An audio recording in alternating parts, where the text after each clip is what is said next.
Hi, I'm Ian Ritter with Globe Street, and I'm lucky to have Angela West. She's a Vice President of SIOR and a Vice President of CBRE in Tulsa who handles multi-market transactions. Angela, thanks for coming by the booth here. Thank you, Ian. I appreciate it. You know, you deal with a lot of the, as you're with your duties in SIOR, a lot of the different regional chapters. What are you hearing from people in those chapters? Are there any kind of overreaching concerns that are consistent, or are they all chapter by chapter based? Yeah, each of the chapters have different opportunities within their region. Some markets are hotter than others and creating more growth and new job growth and things of that nature. But I would say overall, many of the regions are reporting kind of all positive news. I mean, there are some that are stronger than others, but generally everyone is feeling better about their book of business than they were, over the past 3 years. Okay, and working in your business across the country in several markets, are there any markets that, you're more excited about than others right now, or where you see more activity going on? There's certainly a lot of growth with the port markets and things of that nature. They continue to drive very high absorption and things of that nature. So those are always very strong. The larger markets are kind of continuing to refill vacancies and things of that nature and creating new opportunities for new construction in some markets. We hear a lot about Texas. Is that as hot as I hear, or?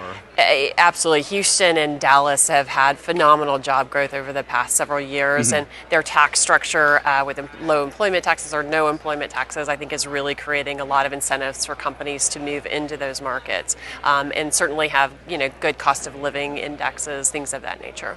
Is there any kind of challenge you see facing the industry? I know that Panama Canal thing is a big issue with industrial, and obviously the employment situation with office. Anything that you can point to that you see as a pressing concern? I think each sector of the commercial real estate market has different challenges, like you mentioned, industrial and office and the others.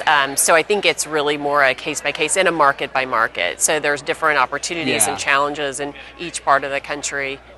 And the overall economy, how is that affecting commercial real estate? Do you think things are going in the right direction, or is there still a lot of uncertainty out there? There's certainly that component of uncertainty that lingers in the market. We've had very methodical growth that was modest growth in many of the markets, which has kept companies from really returning to capture the savings from the lower rents that they may be experiencing in their market. So oftentimes the uncertainty with their future business plans has prevented companies from kind of going long, if you will, with their real estate lease terms because of their kind of uncertainty within their core business. Okay. So as we're coming out of the recession, I see more companies that are returning to longer term leases to kind of capture their continuity of occupancy, but also to really capture the lower rates that they're experiencing, because the forecasting that they're looking at